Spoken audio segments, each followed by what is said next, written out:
அவர் மேல் நம்பிக்கையாயிருங்கள். அவரே காரியத்தை என்ன செய்வாராம்? வாய்க்க பண்ணுவார்.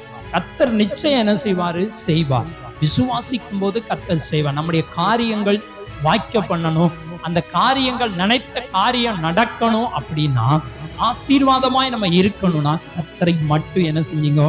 நம்பிக்கோம். யாரையும் நம்பக்கூடாது. பணத்தையோ பொருளையோ பிள்ளைகளையோ வழிபோக்கரையோ யாரையும் என்ன செய்யக்கூடாதான்? நம்பக்கூடாது. முதல்ல கர்த்தரை மட்டும் என்ன செய்யணும்? நம்பணும். அவர் தான் நம்முடைய எல்லா காரியங்களையும் வாய்க்க பண்ணுகிறவரை தவிர, நிறைய பேர் எவ்வளவு பணம் வச்சுட்டு நிறைய காரியங்களை என்ன செய்ய முடியல? சாதிக்க முடியல. காரியங்களை என்ன செய்யல? நடக்கல. ஆனால் வேதம் சொல்லுகிறது, நம்முடைய காரியங்கள் நடக்கணும், வாய்க்கப்படணும்னா கர்த்தரை மட்டும் என்ன செய்வோம்? நம்பி இருப்போம். அதைத்தான் சங்கீதம் 37:5 சொல்லுகிறது, உன் வழியை கர்த்தருக்கு ஒப்புவித்து அவர் மேல்